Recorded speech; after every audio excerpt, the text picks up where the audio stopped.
A genius inventor and billionaire industrialist, Tony Stark inherited his family's weapons manufacturing company at a young age after his parents died. He was critically wounded while overseeing a weapons test, leaving a piece of shrapnel lodged dangerously close to his heart. He was held captive and ordered to create a new weapon, but instead built a powerful suit of armor that saved his life. He became Iron Man, a founding member of the Avengers. Tony Stark and Iron Man were the most valuable players in last month's issue 16 adventure of Avengers vs. JLA. He's not in the story tonight, so we'll find out who's going to hold that honor during our stream tonight. Welcome to JLA vs. Avengers, issue 17. And I welcome John's Comics with Kids. How are you? I am well. Thank you for having me. Another Silver Age comic team talk. Yes. So I'm pretty excited about it. We've got two great Silver Age comic book issues, and we'll kind of give you guys the gist of it. If you're familiar with the show, we give you the gist of it, and you help us decide who had the better issue 17. Now, these comic books are about 2 years, just a little over 2 years, and like 2 years, 2 months in publication time. And as you'll notice, as this show progresses, JLA started out with like a 3-year gap, but it was not published monthly, where Avengers was. So Avengers will not only has already gotten closer and you know, put together some of that gap. Yeah. Eventually they'll tie, and then Avengers will end up leading. Okay. So that will all happen while we're still in the omnibus that you're reading. And you had mentioned soon after this omnibus I'm reading ends, they do some repeats or some reprintings of the earlier stories. Sporadically. So there's a little bit of that happens too, to kind of, as far as new stories go, there's a little gap that happens there. Yeah, but we still got plenty to go. We're not even halfway through before that's going to happen. So it's great to be back with you, John. How have you been? I've been busy. Life's been going crazy and things are happening everywhere. But I had a visit from a great friend in the community, and he is still here in California. I'm going to see him Saturday night one last time. But yeah, JP has been cruising through California and hanging out with me a little bit. JP's California adventure. It really is. Yeah. And you saw Herbie the robot, I heard. I did. I gave him the California experience. I try to make sure that, friends, when they come out here, there's a lot to offer, lots of, natural beauty and also Disney beauty and such. So we did a little bit of everything. And now he is enjoying some national parks up north. Awesome. Hope he's having a good time. Probably no internet where he's at.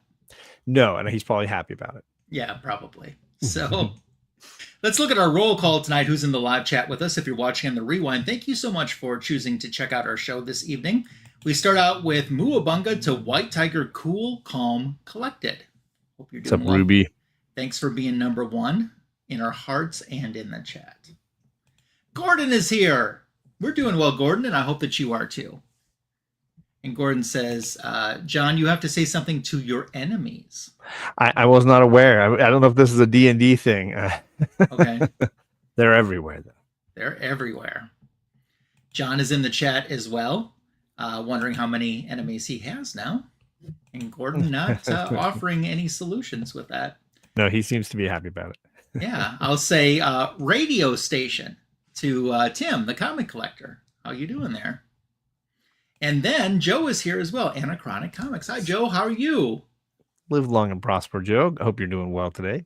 Yeah, I'm hoping sometime yet this year to end up on a live stream with Joe. So he's also on the short list for my interview series I'm doing, because he's a fascinating gentleman.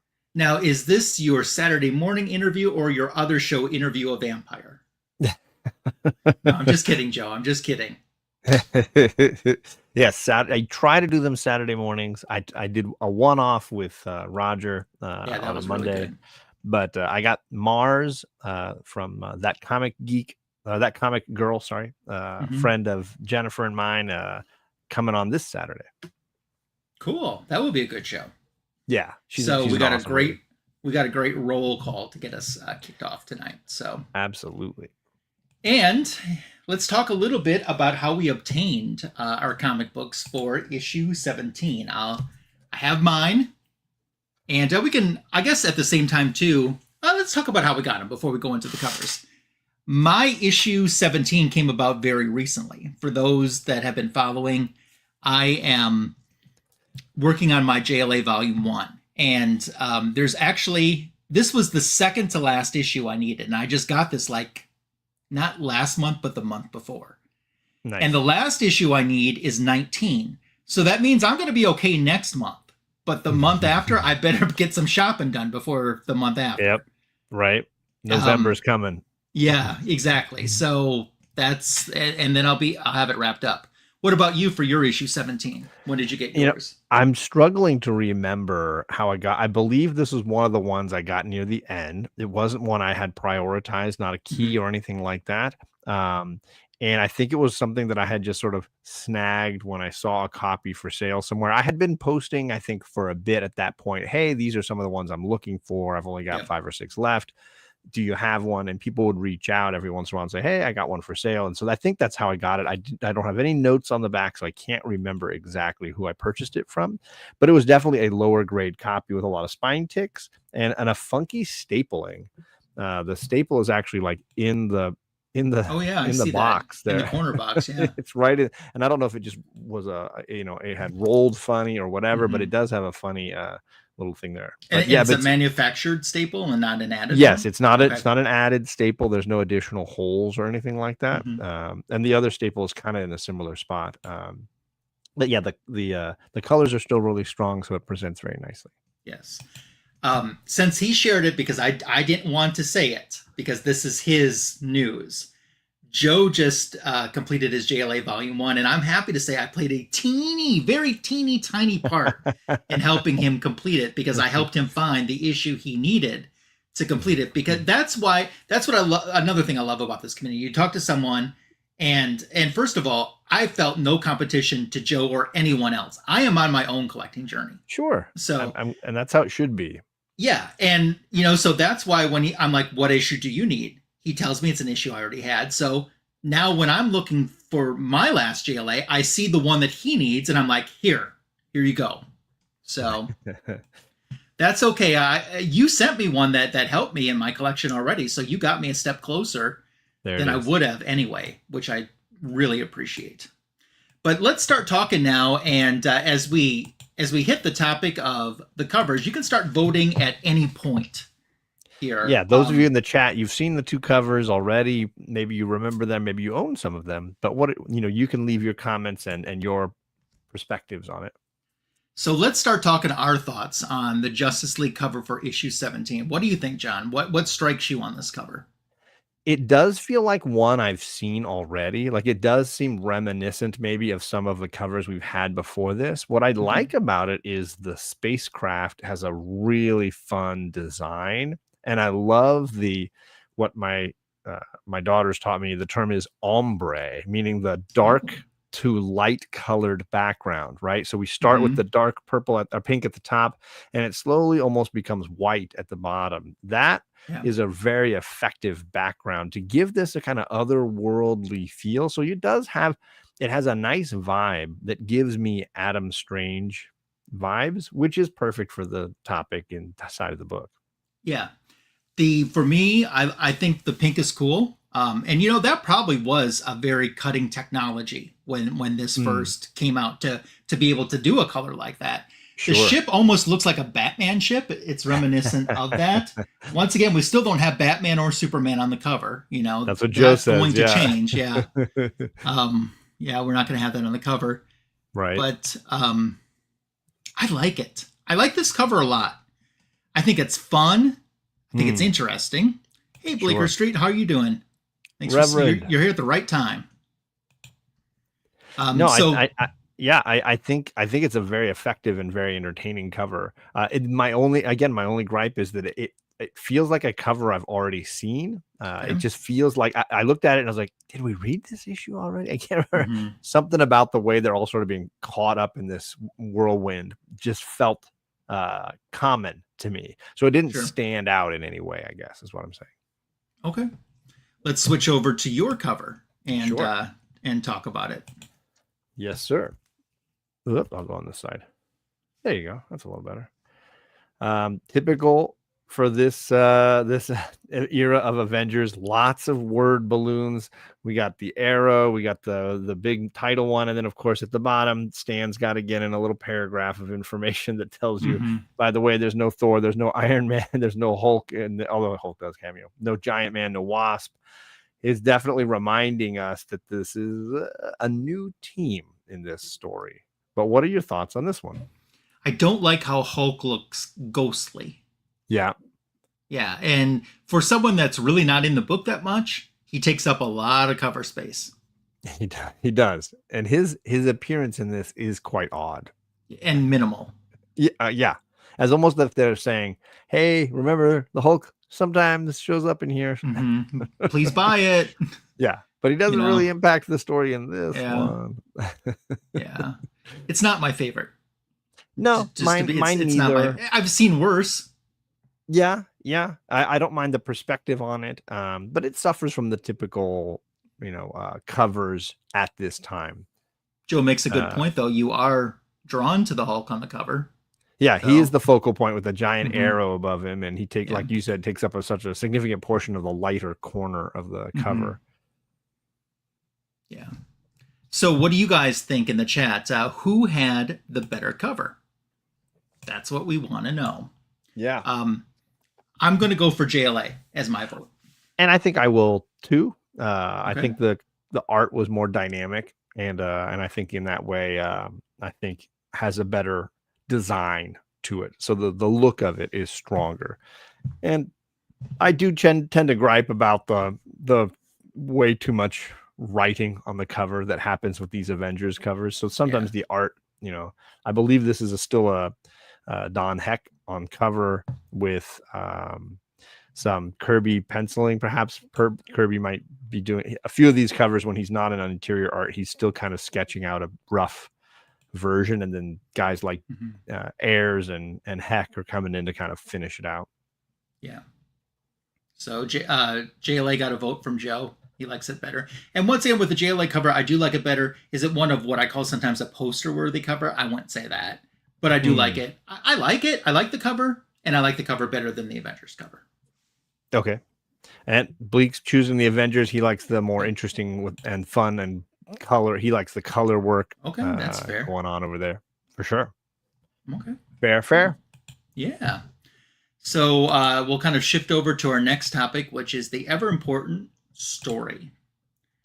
And JLA is up first, and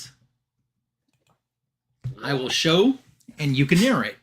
Yeah, it's show and tell time, folks. And yeah, we start off, as we often do, or always do, with this sort of splash page to tell you a little bit of a preview of what's going on here. We're fighting the Tornado Tyrant. And he says he's defeated the Justice League. Now will you acknowledge that evil has triumphed over good? And of course, they all scream, no. And you get your little roll call on the side there. And then we jump to the story proper. We have the team being celebrated for yet another successful venture. They have captured the strange rockmen of Pluto, and the world is celebrating. Even Snapper is holding his arms in the air to kind of cheer them on, and they have a press conference, and they're all just saying, oh, it's so great to be us. We're the best. Isn't it great? The world loves us. Everything's great. And then all of a sudden there's a strange tremor, and it looks like Wonder Woman's booty starts shaking a little bit, and something is happening to the team. And we jump below the earth to this strange tornado under the ground that's talking. And it's saying, I haven't enjoyed myself so much since I gave up my villainous life to devote my time being a heroic champion. And then we get a little flashback to a story with Adam Strange defeating this tornado. And this tornado was sentient. It was aware. It was thinking. And then it sort of followed Adam Strange on his adventures and learned a little bit about what it meant to be a hero, and was sort of using him as a guide. And then he saw a story involving the Justice League and decided to follow them back to Earth and watched them be successful heroes and decided, you know what? Maybe good should triumph over evil. Maybe I should use that as my design. And he basically travels to another universe to sort of start his own Justice League. He creates a Justice League, Hall of Justice.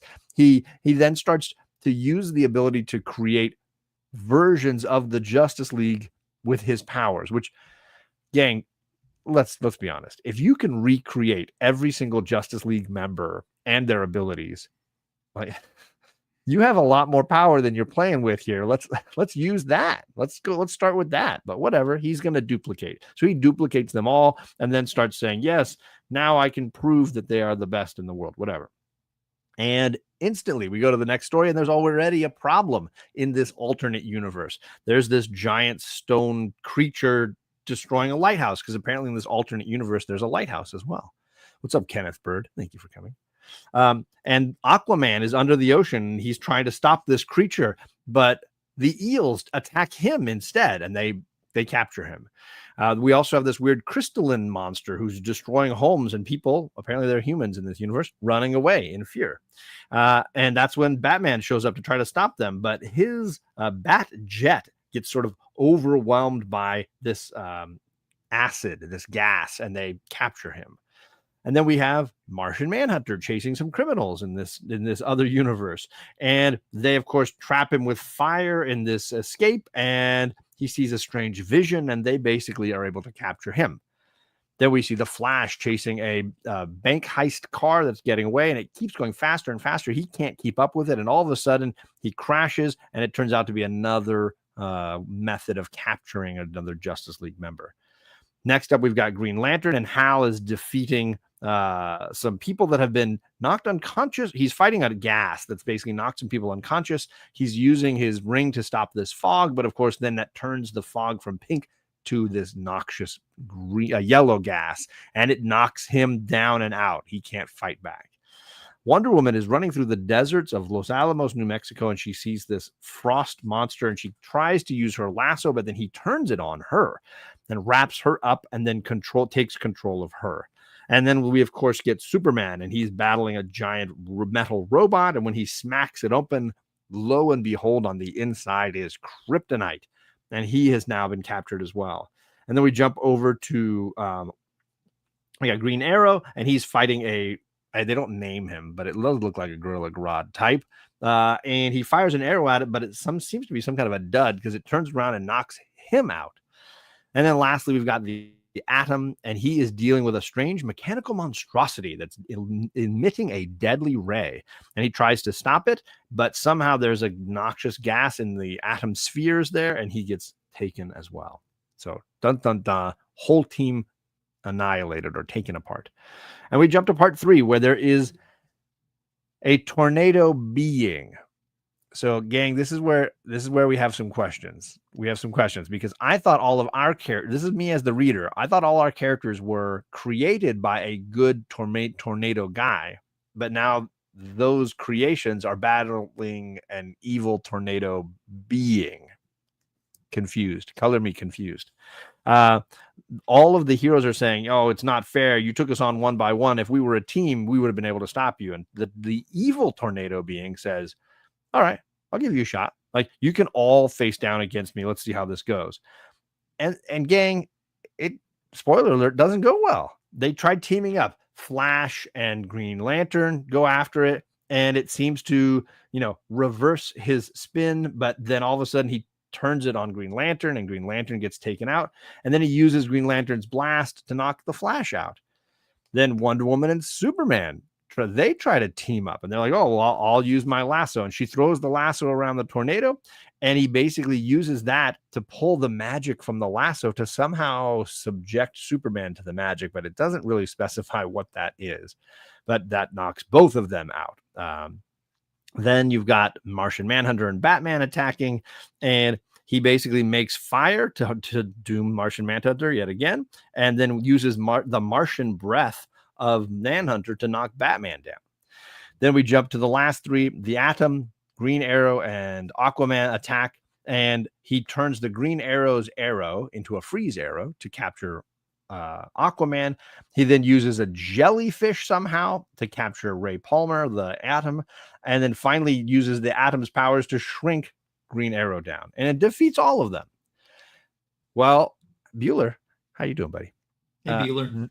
The good Tornado Tyrant monster decides this is really going badly. I need to capture my friends back. So I create a fake alien with a fake ship to suck my fake Justice League back up into the air and flee. And the angry Tornado Tyrant, that's the bad one, is shaking his fist in fury. And our character, the Tyrant, the Tornado Tyrant, says, I don't understand how this went wrong. I'm copying the Justice League. I'm, doing the good versus evil thing. How am I losing? You know what I need to do? I'm going to go back to Earth. I'm going to recreate all the things that just happened to my fake Justice League and see how the real Justice League gets out of this. So he does. He goes back to Earth and recreates. So all of those panels that you're seeing there that Ryan's holding up, he's recreating the same trauma. He's capturing, Aquaman with eels. He's wrapping, Diana up in her own lasso. He's doing all those same things. And at the end, the heroes are like, wow, we should have fought him as a team. But then Green Lantern says, but wait a second.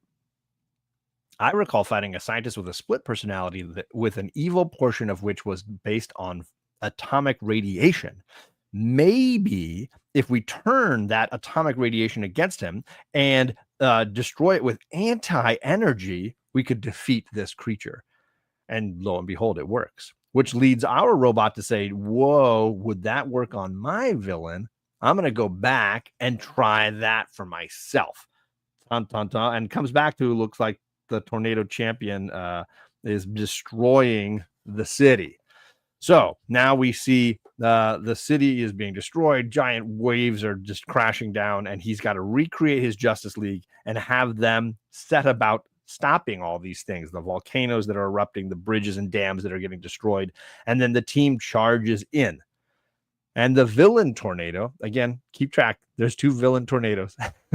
try to stay up with us. He starts trying to stop the team, and they're all seemingly ready for this new attack.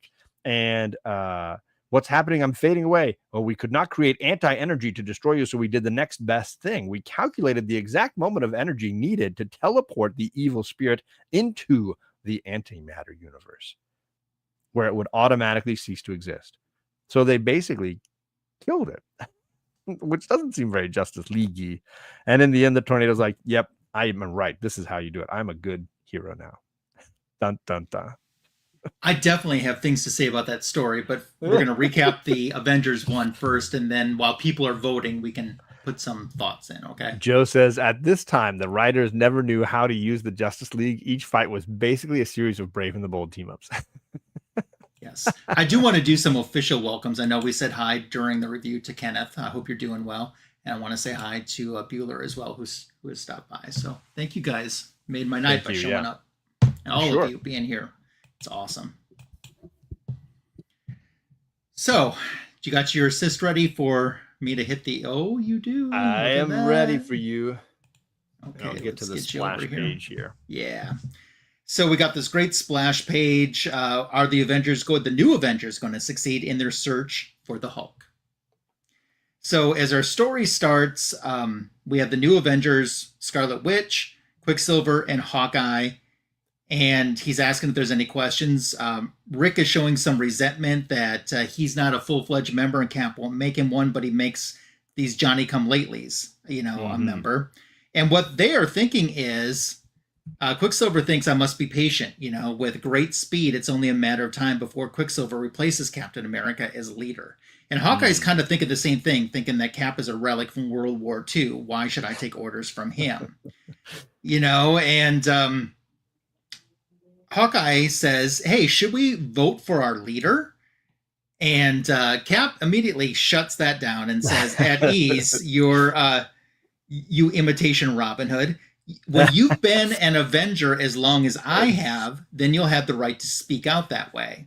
Or you can like it or lump it, pal. So they all decide, okay, let's just table this for now. We got to look for the Hulk. So what's going on with the Hulk? And first of all, it's being broadcast all over that the Avengers are looking for the Hulk. So if you know where the Hulk is, you're supposed to let the Avengers know. But what's happening with the Hulk is concurrent to a Hulk storyline that was going on in Tales to Astonish issue 69, where Hulk is battling the leader. So while they're waiting for some type of tip to come in, Cap takes them down to the basement of the mansion and says, we need to do some training. And they're a little bit impressed with what Tony Stark has set up in this basement for them to learn from. And at one point, it's even hypothesized that perhaps it is Tony Stark and Iron Man the same person. And that's briefly nodded on here. And then they just move on to, all right, let's do some training. And you get a little bit of reminiscence scene like you're in the Danger Room with the X-Men. Yeah. What you would kind of get. And ironically, pretty quickly, they're, for people that really don't know each other except for Quicksilver and Wanda, they're working in pretty decent harmony. Quicksilver is able to get Hawkeye out of a predicament. And Hawkeye is able to also show his ability. Scarlet Witch doesn't do a whole lot and points it out to them. She says, I didn't get a chance to show what I can do. But at that instant, they think it's another test, but it's not. It's this robot that shows up, bringing a message from its master. It concerns the Hulk. Well, they really don't care. They go into attack mode. And Cap is like, there's a possible trap here. I'll handle this. And they're kind of impressed by watching how fast Captain America can move and his agility and his split decision making. So the rest of them kind of join in, including the Scarlet Witch as well, using a hex. And they're able to knock the robot essentially down.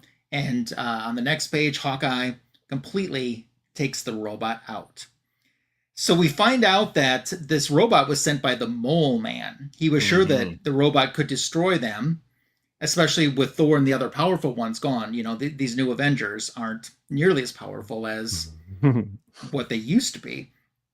And he says, but I dangled some bait before them, a chance that they might find the Hulk. So when they think they're going to find the Hulk, what they're going to find is my Minotaur. So prepare him.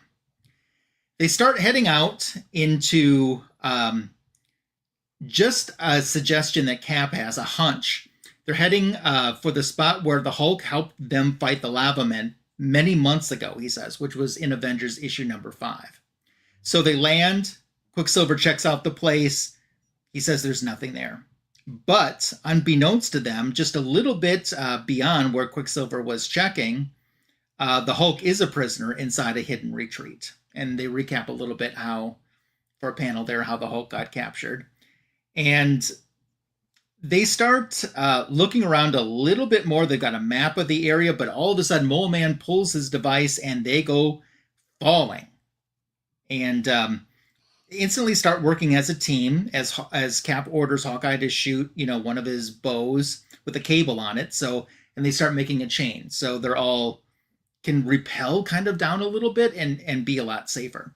So they get down there and Pietro takes off and starts looking around to see what's going on. And he has found something because he starts howling for the Avengers. And they said, it sounds like he's in shock. He comes back and he says, I thought I was dreaming. I didn't think it could be real. And they're like, what did you see? And then he points out, what did he see? He saw the Minotaur as he approached. And they are just as shocked as Quicksilver was. And even Scarlet Witch declares that, this is an apparition that must have inspired the ancient legends. How do we battle it? Well, Cap starts with a shield. And Hawkeye soon follows suit with one of his arrows. And at first they think they got the Minotaur captured, but there comes that hand. And Scarlet Witch warns Hawkeye about it. And he says, without Wanda's warning, I'd have been kaput. So they start running. Quicksilver's already run ahead. But all of a sudden, a whole bunch of rocks come down, and it's cut off the team from each other, with neither side knowing that the other side got caught in that rock avalanche. So we look back into the Hulk again. The Hulk is using almost limitless strength in a desperate battle, less than a mile away, where he's being held captive. I think it's the leader who has him. Yeah. Yeah, and finally he's able to break out. But they don't tell you in this book. They just kind of show him in the background a little bit. Yeah. He breaks out for a hot second, but they cut the action back to the Avengers, where Pietro's going to try to get through those rocks, but all of a sudden the Mole Man's minions start coming after him. So he starts fighting them. It's an easy defeat until they blow like this gas kind of in his face and end up taking Pietro hostage. And Mole Man has him now, vowing that he has ways to make him talk. And he says, take him to the dungeon. Once the Minotaurs destroy the others, he'll learn that no one can defy the Mole Man. And he said, and that's when Quicksilver realizes, oh, it's you. You're behind. You set us up in a trap. So now we cut back to our other friends that are trying to get through the rock avalanche that they had, not knowing if Pietro's okay or not. Finally, a combination between, or an idea by Cap for Hawkeye to fire one of his light arrows, because he figures the Minotaurs lived in semi-darkness for ages, and a sudden burst of light could be what stops him. It will blind him. It does. Cap hits his shield, knocks some rocks down on him. Wanda starts to use a hex spell, and in Tandemonium, essentially they're able to capture or subdue the Minotaur. And they're kind of proud of themselves. They got his horns embedded so deeply that Hawkeye says he'll leave them stuck in a rock even if he's able to pull free. So they've bought themselves some time. We go back, and Quicksilver, obviously captured, has been tied up, and he vows, the Avengers will get you. And Mole Man's like, I'm not scared of the new Avengers. The old ones, yeah. These new Avengers like you, not scared of you at all. And I thought it was interesting that Pietro also says, there once was a man named Magneto. I thought he spoke like an old time movie villain. But you outdo even him. And Mole Man doesn't take to being mocked and does a little bit of torture. But at this time, there's Avengers attack. They're not assembling, they're attacking. And the others have reached up to Pietro and start to free him. And it doesn't take long before he is freed, and his sister gives him a nice warm hug. They realize that they're up against the Mole Man right now, and Cap flies a shield. Hawkeye has an arrow, and Mole Man observes that they fight like raging furies. I dismissed my main force of subterraneans, thinking the Minotaur would be enough to finish them off, but he kind of regrets that. So what he does is he kind of scoops them all up in an enclosure that starts to rise, and they're caught, and Cap already knows as they're rising up to the surface what's going on. He knew that he couldn't defeat them, and so rather than fighting them, he's sending them to the surface. And they say, well, what of the Hulk? We didn't find him. And they say, well, our search for the Hulk was a success, for we did find the most important thing. We found our true strength together. We found that we don't need anyone else's power. And they agree with Cap, who says that fighting together as a team, we're strong enough for any foe. Then we cut down and see Bruce Banner with no pulse, or his pulse so faint, oh no, it stopped. There's no pulse at all. They're unaware of that situation, as they are back at the headquarters, and Cap thinks they're pleasant and friendly now, but how will they stand up to our first setback? Only time will tell, as this issue closes. So let's start talking about these issues. Yes, sir. Let's start with, since we just did Avengers, let's talk about Avengers. Sure. I will say I definitely enjoyed this issue, and it was a good way to introduce new team members and get some information and some personalities out of them. I will say they made Hawkeye quite annoying. I don't know if that was intentional, if they wanted just to have an antagonist, but I did not enjoy Hawkeye at this particular time. I also felt like Wanda suffers the same fate as the Wasp as far as being underutilized. And it might just be that they don't know necessarily how they wanted her powers to be perceived and how they wanted that to work for the audience. So some of her abilities are very vague. She did a hex. Mm-hmm. They don't necessarily tell you what that means or what that accomplishes at any given moment. Yeah. But as far as plot wise, I think it was a good way to introduce folks to a new team and give that information. The weak points for me are the Hulk as plot device doesn't necessarily seem needed in any way. Mm-hmm. It feels just kind of like, let's just throw another hero in there to make fans happy that they're including a big strong character, right? So it doesn't seem important, and it seems like either it was too little or too much. As it stands, like it doesn't seem necessary. It's too little to be functional and including the Hulk, and it's too much because it's distracting from the main narrative, right? And I think there were other ways, other MacGuffins perhaps that the Mole Man could have used to sucker them in that would have worked just as well. So those are my 2 cents. What about you? While we're giving some of our opinions on the stories, you can start voting at this time on who had the better story based on, if you haven't read these, what we shared with you. So for the Avengers, what stuck out to me the most in the beginning when they're talking about leadership, Cap says, "When you've been an Avenger as long as I have," and then a couple pages later, he's talking about something that happened in issue 5, which was only a couple months ago. Yeah. And I'm like, okay, that kind of contradicts one another. Right. So I thought that was a little bit interesting. This was a good story, though, and it definitely breathed, for me, fresh air into the book. Maybe it's the new characters. Right.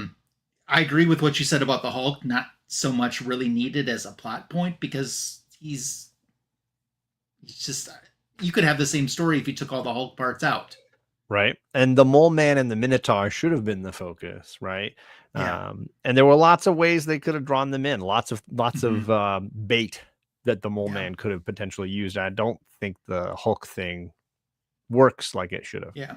I did like that Mole Man realized this isn't going well for me and just got rid of him. That's how you end it. You're gone. Yeah. And they didn't be like, we're going back down to get him again and stop him. They're like, okay, we're going home. So call it a win. I thought that was kind of interesting. I liked it overall. I really did like it. So me too. It was fun. Yeah. Let's jump over to the JLA story right now. Yes, sir. I'll start out with just a couple thoughts. Please. 3 words came to my mind when I read the story and while you were doing the recap. The same 3 words came to my mind. Bless their hearts. Now, Joe makes a very good point here. It's a very creative story. They hadn't done anything like that before. It is just, for me, it was too confusing. Yeah, I mean, I'm 100% in agreement. There were way too many head scratching moments, moments where I'm like, okay, so this is a tornado guy and he's trying to turn over a new leaf. So he goes to a completely different universe and his tornadoes allow him the ability to make an entire set of Justice League members with their powers. And another one of himself.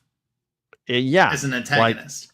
Well, is that him? Is he the antagonist too? Because I didn't see that. I took it as like there was trouble, and I took it as there's also a ton of human beings and buildings and structures and lighthouses and and animals in the ocean, and it's like I'm lost as to the laws of whatever that are going on. And obviously it's a comic. It's the Silver Age. I get it. I'm not trying to overread into these things, but I like a little bit of logic. I guess. See, for me, I thought, because one thing that's weird in the story, he's kind of like, the good guys always win, so I'll be good because then I'll win. Right. And that's weird. And see, I thought when he was making that whole parallel, because since he kind of started out as an evil villain, that he just duplicated with the Justice League one of himself to have that antagonist. That's how I took it. So I don't know. I could be completely off my rocker. You might be right. I do think there are plot points that are missed because the information's not necessarily there. Bless it is a weird hearts. Story. Yes, it is. Yeah, it is. So for me, my vote is Avengers. 100%. I'm voting Avengers as well. I think it was definitely the better plot, better story. Yep. And the quibbles I had were far more minor versus it was the whole thing over here. And let's be honest, from a story standpoint, the Justice League story ends up a null game, right? You get to the end and he doesn't really learn anything, and your heroes are not really in the story hardly at all. It doesn't add up to anything. And in the end, he legitimately seems to like execute the villain. So it feels like he Mhm. hasn't learned anything about how to be a hero at this point. So Yeah. there's not even a learning curve for the villain character. So it's interesting, but doesn't work for me. Not at all. Yeah. Bless their hearts. It was creative. I'll give them that. They hadn't done anything really like that before.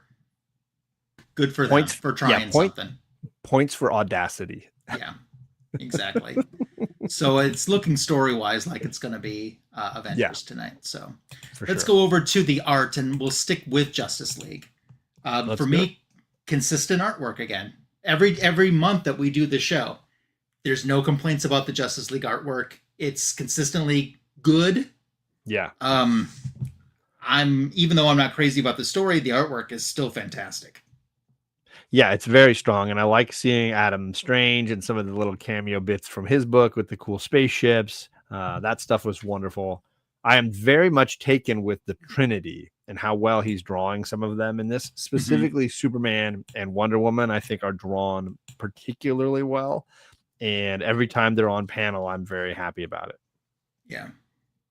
Is there any particular panels that you liked as your favorite panel or runners up? Or on that second page, I joked about the Wonder Woman jiggly booty drawing. It's hilarious to me. I'll go back and find that. It's funny that like the world starts shaking, like something's going on, and all the guys are looking at her bottom, and that's framed like look at Snapper.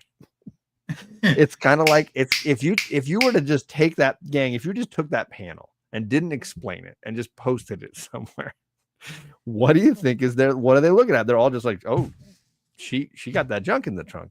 Well, I'll tell you something. Steve Trevor be liking that. I mean, I don't think he's alone. So that one ranked very high from a humor standpoint for me. But there was one with a little later with Superman and Wonder Woman together. Yeah, it's on page 16. It's this one with the orange background that I just absolutely thought was just fantastic. That's a good one. It's a really great pose for both of them. The faces are strong and the arms are fantastic. It's like all of it works really well for me. So something about that, I saw it and it's like it seems quintessential Silver Age superhero stuff. Hello, Matt. Hello. Oh, hey, Matt. How's it going? From California to Texas. Hello, sir. Yeah, how you doing? So yeah, those were some of my favorites. What about you? Any panels I missed that I should? A couple runners up before I get to my favorite. I kind of liked this Aquaman panel. Yeah, fighting the eels. Yeah. So that was good, and being a Wonder Woman fan, I'm always going to find panels of hers that I enjoyed. In particular, I thought this was going to be my favorite panel. It's my runner-up, but I really liked that one. Yeah. Yeah, when the guy turns the lasso on her. Yeah, but what I ended up picking is a little bit further into the story, and just when I saw it, I just went, "That's different," and I really like it. And it's this panel with the whole group. That's my favorite. Yes, the ocean waves, the detail. Yeah, and the tornado, and I just like that. I thought that was pretty cool. It's great, and I'm looking at it right here, and it's fantastic. Yeah, yeah. I that's where I left my book open. Yeah, we're doing well. Doing well, yes. Thank you, sir. But you in the chat, let us know which book has the better art in your opinion. Let's go over to the Avengers side. Yes, and art definitely.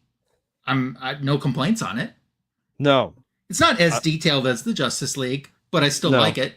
But you get some panels like the splash page here that remind me a lot of the detailed work that you're getting in the Justice League book, as far as the background, the foreground, the middle ground, the pose from Wanda. This might be one of my favorite splashes that we've gotten. So hold that page for a second. That is my pick as my favorite art. In the book? It is, yeah. So it's good. That's almost would have been a better cover. 100%, 100%. Yeah. But it might have been too much because I'm assuming that this is not pink costuming, but instead that's her flesh and the bikini swimsuit and a cape with a hood, And Yeah. that it seems like it might have been considered too risque, perhaps, It for could her to have. wear that on a cover. Could have. And she's definitely looks more like the magenta witch. Although the color of her face is different than the color of the other parts. She has a more flesh tone. I think she to has her like face. netting, like costume Maybe. netting. And Black Widow had that netting as well in her first costume. Right. There's some weird ones, like the Hulk poses are just kind of odd sometimes. Like I don't know why you don't show his face. Like it's a little weird. Some of that doesn't necessarily work for me. I loved where's the one that Wanda has some great panels, like some really great pieces. It would have been nice to give her more to do, but that's a different complaint. You got to remember this is a Stan Lee written script. Shots Just fired. There was one that I really loved. Yes, this one. You joked about it. It's funny. It's just funny. It definitely made me laugh. That is a great panel. Because he's like, oh, I guess there's no need to wonder who gets the best team award on this team. And she's like, behind you. It's funny. And as a kid, I would have loved the suspense of this panel. Yeah. And Hawkeye's grin and the whole, it works. This one really works for me. So that's my personal favorite one. But although there's something funny about him holding her by the cape. Yeah, that kind of is too. Captain America just pulling Wanda back, like, no, look out for the avalanche. Yeah. I do like that too. So yeah. Any other ones you wanted to mention? I think you covered. I'm sorry that I started with your favorite. No, you're fine. Because for those that don't know, we don't discuss ahead of time any of our topics. So I think the only thing I said to John about this book was, I'm glad you got it instead of me this month. So the JLA book, yeah. You're like, I don't want to have to explain that story. I've heard the story twice now, and I don't know if I get it yet. So who are you going to pick? And you guys in the chat too, if there's anything who did you think had the better art? I think this is a very tough category. Yes. Who do you want to pick? This feels like the only one we've had up to now that's in any way close. I think that this feels like the first time in a while that we've had genuinely like close quality in the artwork. Yep. I'm gonna give the bonus to Avengers on this one for me. So I'm gonna go with Avengers, but it's a coin toss for me at this point. What I think worked for me most, and the thing that made me choose to go that way, is how well these new characters are captured, how well their powers are captured. They do a great job artistically of kind of giving us that information. So that worked really well for me. Yeah. You're right. It is a coin toss. Art is great on both of those. I don't lose regardless of which one I choose because it's good. Slightly, and I do mean slightly, by a hair, I'm going JLA. But just literally by a hair. So I don't blame you. Honestly, there's no downfall here. There's no bad call here. And every time I saw a new Superman pose, because we're getting more Superman in these books, it's been abundantly clear that he was missed, and that having him in there, the great Superman Silver Age poses are all happening, and it's just great. It works so well. Yeah. And it looks like we're ending up with Avengers for art, which is absolutely fine because Bleeker. I can't argue that. So he says Bleeker's saying it's more flashy, and JLA was solid. And again, I think something that's become evident to me in reading this Avengers series from the beginning is that Don Heck did a better job on this run than Jack Kirby. And I'm sorry to the Kirby fans. Jack only drew a handful at the beginning of this, and Don Heck's taking over. And I think Jack was probably doing too many books. It was a lot. Then for a while, Jack was doing layouts and covers, and Don Heck was kind of doing the finishing work. And then Don's taken over, and I like his work better. I think he had more time on the pages to do the work. He was doing it in the Kirby style, and I think sometimes Kirby gets credit for what Don Heck is doing here. I've enjoyed the Don Heck books more than the Kirby ones. Yeah, same here. Let's go over to the always fun category. Who is the MVP? And let's stay with Avengers. I Since want to we're say, just to spoil it for folks a little bit, a little kitchen talk here. okay. Ryan went in tonight and he said, Ryan's keeping a spreadsheet of all of the information from these shows. Yep. And Ryan says, look, I picked, not only did I pick the MVP for each book that I think we're going to end up with, but I also picked the champion that I think we're going to end up with overall. So you've already decided this is how it's going to go. I have. I'm kind of excited for this. But I didn't tell you who. I mean, you're wearing a Hawkeye shirt, but we'll see if that is important in this story. Well, I also haven't worn my Hawkeye shirt at all in JLA Avengers because he hasn't really been in the book until last month, and he didn't do anything last month. So, do you want me to go first? I'll go first for Avengers. You can go first for JLA when we do it, okay? Sure. I love it. Let's do Avengers MVP, first. Tell me if I'm wrong, for Avengers is the one and only Steve Rogers, Captain America. Correct. Yes, that is the correct answer. Because look, gang, he's got to rally these rookies together and make a team out of them. And he's got to stand up to their joshing. They're a bunch of high schoolers, and he's the principal, and he's got to make it work. And I have a ton of respect. And he doesn't back down. He keeps a stern hand on things. He encourages them when they need it, and he leads the way at every step. So no doubt. He's not a frozen old codger like they kind of thought he was. He even impresses the ones that went in not being impressed by him. And I'm maybe confused on and maybe Bleeker or you can inform me if anybody else in the chat knows. I assumed at this point in his lore, everybody knew Steve Rogers has superpowers, super strength, super speed, super agility, but they imply that he's just they keep implying that he is just like mortal or not impressive. Yeah, they don't talk about the super soldier serum. They don't. And I don't know if that came about later or if I'm just like if I'm conflating histories together and then if there was a retcon, if you know, please let us know. Yeah, I'd be curious to know. And yes, it is sacrilegious, Bleeker. I know. But I don't think Don Heck gets enough credit for this run. And I'm not downplaying Kirby on other runs like Fantastic Four and things like that. But I think in this particular title, Avengers, I think more credit needs to go to Heck. Go to Heck. Go to Heck. All of you. Well, good. Then we're in agreement on one side. On the other side, it's obviously tricky because if we wanted to be nerdy nitpickers, we could argue that the Justice League isn't really in this book at all.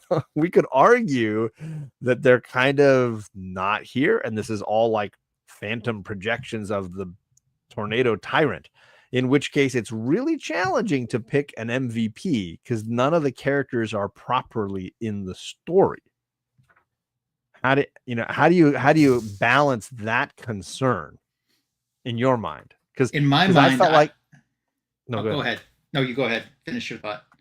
I was just gonna say I basically was willing to just if it's a Phantom Phantom Superman, it's the same as the real Superman. I was giving them credit across the board, despite the fact that there's no real reason to do that. Mm-hmm. So you all can decide how fair or unfair that is. But because otherwise the real heroes would be hardly in the book and you'd be really stuck trying to make sense of that. But that's what I did. So for me, once I did that, once I was willing to buy into that whole thing, I went with the guy who's been dominating these lists. I went with Hal Jordan. Yeah. Okay. He was my runner up. Ooh. Okay. And I have two reasons for choosing who I chose as MVP. Okay. And the second reason is probably more important than the first reason, but I'm going to say who it is and the first reason first. Okay. MVP Tornado Tyrant. Because Tornado Tyrant was the one who was able to figure out where he had to go and what he had to do to get good to win. Sure. But my number two reason is more important than my number one reason. Okay. And that is? My number 2 is it doesn't really matter except for the terms of scoring on the DC side because Cap is winning this. So, like, I mean, this isn't even you're not debatable. wrong. Cap is winning this. We just have to put somebody on the DC side. So that was my logic. Now, what do you think between Tornado Tyrant and Green Lantern? I mean, even if it is Green Lantern, he's still losing. Yeah, I mean, the truth is you're not wrong. And you could make an argument even for Adam Strange, who taught an evil villain that he needed to try to be good. Truth, you could argue some Adam Strange here. I love that Bleecker calls him Tornado Dude. Yeah, I mean, he is the hero, he is the villain, he is creating all of these things, he is demonstrating massive amounts of ability, power, awareness, all of these things. So that's fair. But yeah, this is Cap all the way. Like, there's no. So just for scoring, does Tornado Tyrant get it or not? I'll give it to you because it goes back to my initial question, which is like, do you give an individual character their credit, even though the JLA is hardly in this? And you said no, you give them credit. No, you didn't. You went the other way. You said no. Those are not Justice League members. They're all Tornado Tyrant. He gets all the credit, and that's a fair assessment. I also, I kind of meant too that the actions of Superman, the duplicate, are based off of Superman, the original. Right. But they're all managed by Tornado Tyrant, who gets the credit. Right. I just knew that DC was not going to win this one. So I'm like, I just have to put somebody in. Do it. And that's exactly what I typed in before we started tonight. Score. Tornado Tyrant, Captain America winner. And I'm fully signing off on that. Okay. Because again, to your point, Cap is the one putting in the most personal work here and leading the team to victory and teaching them and guiding them and showing them around Stark Tower and all that kind of stuff. I did not write down who the grand prize winner was, though. So this is where the final voting has to happen. So this is your moment to shine. The chat decides, and I will say right now, JLA has a significant, monstrous tyrant level lead at this point. Mm-hmm. So we're going to drop the start line, and you can let us know who had the better comic this month. Who has the better one? It's Avengers 17 versus JLA 17. And you vote. Every vote counts, and see who is the big champ. Ryan, where are you thinking on this? What's your thought? My thought is, as a no-brainer, these are two comic books. If I picked them up and was going to only read one that night, which one am I rereading? 100% it's Avengers. I don't think that's barometer. Surprising. Sure, I like the JLA cover better, but it's Avengers all the way. And it looks like Matt and the Reverend are agreeing. Yep. What about you? And I'm agreeing as well. Yeah. No, this is the superior story read and by your barometer of would I read this again, or which book would I choose to pick up and read again? Mm-hmm. It's definitely a clear win for Stan Lee and Don Heck. I don't think if I read the Justice League one again that I'd still understand it. So I don't hate it because the artwork keeps me entertained, and right. Like I said, bless their hearts, they tried something new. So yep, exactly. But the Avengers I liked a lot better, and I really think that team changing up the lineup breathed fresh air into that book that it needed. Yeah, I can see that. It's funny to think that, Hawkeye, Quicksilver, Scarlet Witch, 3 newer characters at that time. Right. Probably considered B-level. Right. Not now, but then. Of course, then, for sure. And they did a better book than what some of the A-level characters did. At least for me. Yeah. No, I concur completely. I agree. Yeah. So we'll still, in case anyone else pops in, we'll still keep the voting open until we close down, which will be in a few minutes. And Ryan and I don't really count our votes unless we are the tiebreaker. Yeah. And so, right now, it doesn't seem like this is going to have any kind of dispute or debate going on. Although, I'm sure Joe would have maybe thrown a vote the JLA way. I think he might have too. But Joe, you can leave a comment on the video and let us know how you come out in the end. And if you watch the entire thing in the rewind, regardless of how things turned out, if you want to vote and leave a comment, regardless if it's the same or different than ours, you're more than welcome to. That's cool. In the meantime, while we're keeping votes open for a few more minutes, John, we'll let you talk about what's going on with your channel and anything else in life that you want to divulge or share with us. It was Charlie's birthday yesterday. She turned 15. So wow, it seems like something's going on. It seems like just the other day she was 14. I mean, it literally was, yes. Yeah. But as for us, it's the usual fun of kids and sports and all that kind of stuff. We had a video with me and JP that dropped or that we did Saturday night. So if you want to see JP and I hanging out and some of the stuff that we did together while he was here at the house, thanks, Matt. And so we did a live stream Saturday. This coming Saturday, I'll do a live stream with Mars, that comic girl, and get to know her a little better. And then D&D is back on Sunday, so we'll be doing another D&D live stream on the channel. See, I thought you all got killed. Yeah. Nope. I dropped a video yesterday on Birds of Prey, and I've got one coming up tomorrow on 3 new Omnis that I purchased for my collection. So I'll be sharing 2 DC and 1 Marvel. Awesome. I look forward to that. On my channel, my back issue of the week YouTube short came out yesterday, and we have Batman Day coming up this Saturday. So it's a preface to that. And it's a little bit more modern Batman story in a back issue of the week. It's a Tom King anniversary issue, a significant anniversary issue. That's the back issue of the week. So if you haven't checked out that short, you'll learn more about this issue. It's actually a comic book that I have slabbed, which came from a community member. And I give some props to that individual as well. Nice. Didn't do a comic book editions video this week. What happened there? Who dropped the ball on that? I'd sure like to know.